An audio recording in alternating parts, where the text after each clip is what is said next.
Halo YouTube, selamat datang di channel Mas Edis. Lama kita nggak ngonten ya, karena ada kesibukan offline ini nggak bisa naik gunung lagi. Cuman biar kita nggak absen dari YouTube, kemarin saya iseng-iseng posting di Instagram lagi pruning daun pohon yang ada di depan rumah saya ini.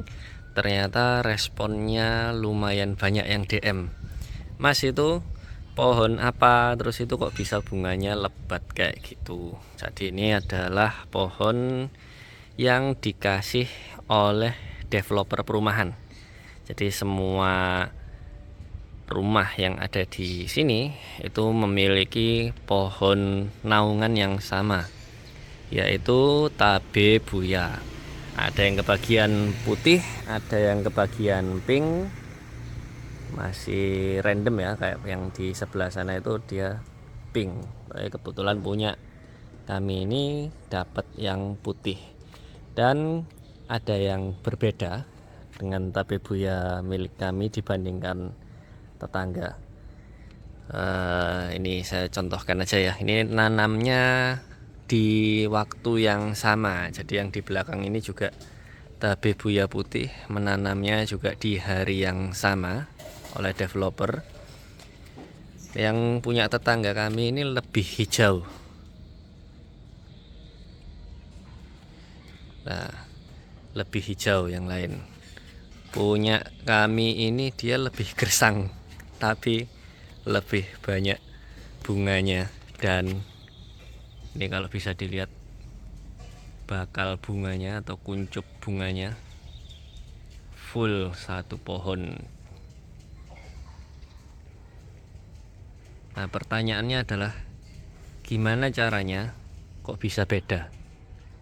Nah, jadi kita perlu pelajari karakteristik bunga tabebuya ya, kalau mungkin teman-teman ada yang punya di rumah. Jadi tabebuya ini adalah tanaman yang sangat suka dengan sinar matahari, dimana semakin banyak intensitas sinar, dia akan makin berbunga lebat. Nah, tapi kan ini kan sama aja sebenarnya, punya saya dengan punya tetangga sama-sama hadap ke baratnya katakanlah, dan sama-sama tidak terhalangi oleh bayangan pohon lain. Tapi kenapa bunganya bisa lebih banyak? Karena saya melakukan pruning daun, teman-teman. Jadi pada saat berbunga pertama itu masih sedikit bunganya. Kemudian setelah lewat musim berbunga pertama, saya habiskan daunnya. Langsung saya habiskan daunnya, cuman saya sisakan yang nggak terjangkau oleh tangga. Jadi hanya yang di atas-atas itu pun sedikit sekali. Nah, langsung 5-1 minggu kemudian bakal kuncup bunganya ini tumbuh semua, teman-teman. Tumbuh subur kayak gini ya. Ini dulu ndak ada waktu saya pangkas.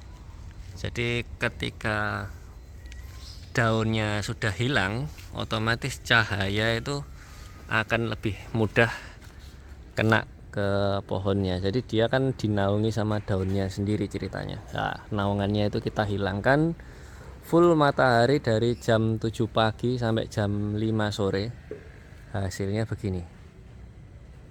Dibandingkan dengan punya tetangga yang lebih hijau, nah, bakal bunganya atau kuncup bunganya masih jarang-jarang, padahal mengalami intensitas cahaya yang sama, nanamnya juga sama bareng harinya.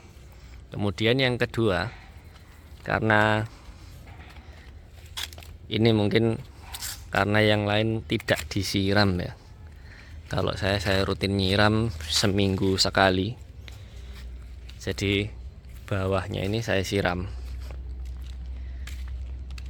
Nah, kebetulan juga saya tanemin ininya. Di sebelah sini ada tanaman lain. Jadi waktu nanam tanaman lain ini akarnya ikut kebongkar.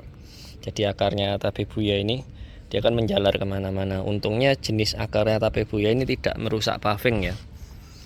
Jadi nggak bikin jelek paving dan nggak makan ke tembok, karena dia lebih soft ini, termasuk batangnya pun juga soft. Kita cuklek gini aja dia bisa kalau yang agak kecil. Nah, kayak ranting yang gini ini kita peluntir gitu atau kita ongkek, dia langsung patah. Jadi akarnya tidak terlalu berbahaya bagi bangunan. Nah, balik lagi tadi, ketika saya bongkar ini tanah semua, ternyata akarnya ini sudah sampai ke ujung sana. Dan ketika saya mau tanam tanaman yang lain, ini kan saya kasih pupuk juga. Nah, pupuknya itu secara tidak langsung dan tidak sengaja juga diserap oleh akar yang ada di pot yang ini. Pupuknya apa? Saya tidak pakai pupuk kimia sama sekali, hanya vermikompos saja, dan itu hanya sekali aja seumur hidup waktu nanam kembang-kembang ini aja.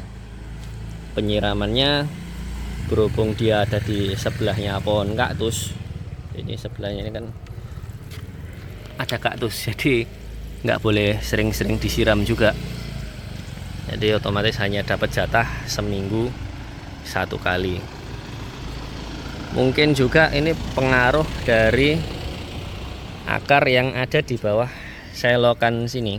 Jadi ini bawah itu beda sama perumahan lain. Kalau perumahan lain itu biasanya bawahnya ini di beton atau di semen ya. Jadi air itu terperangkap langsung mengalir. Cuman kalau di perumahan saya ini kebetulan bawahnya itu sirtu langsung tembus ke tanah. Jadi pipis-pipis kita ini dari lubang pembuangan langsung ke tanah dan dia tidak mengalir kemana-mana, langsung diserap. Mungkin ini juga yang berpengaruh ke pohon ini. Tapi itu hanya asumsi ya, karena apa, tetangga juga melakukan perlakuan yang sama dari toiletnya, hasilnya juga beda. Jadi kayaknya yang paling berpengaruh adalah pruning daun atau pemotongan daun, karena letaknya apa itu namanya, pohon-pohon tapi buya punya tetangga ini juga berada di lubang output toilet kamar mandinya masing-masing. Kita lihat ya, satu gang ini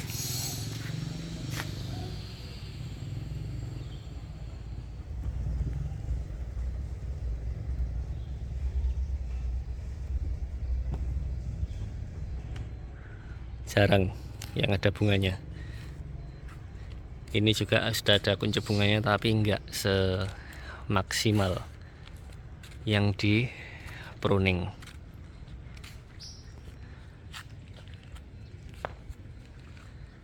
Nah, kurang lebih kayak gini ya hasil kalau bunga itu dipotongin daunnya. Dan bahkan sudah sempat berbuah ini. Buahnya juga sudah matang, ini buahnya kayak buncis, cuman isinya bijinya itu kayak umbel di kolam renang. Halah, kok umbel di kolam renang. Halo Panji, lagi ngapain? Minum susu. Nah, ini dia buahnya. Ini yang sudah agak kering, cuman ini waktu kondisi masih mentah saya ambil dan dia tidak terbuka sendiri. Jadi kalau mau membibitkan ditunggu aja sampai buka sendiri buahnya, nanti dia bisa dibibitkan. Nanti kapan-kapan kalau sudah ada buahnya kita coba pembibitan bunga tabebuya dari biji. Oke, sampai segini dulu vlognya kita hari ini. Semoga ini bisa bermanfaat, minimal menemani hari Minggu Anda ada tontonan. Terima kasih telah menonton. Sampai ketemu di konten kami selanjutnya. Panji, dadah. Dadah. Dadah.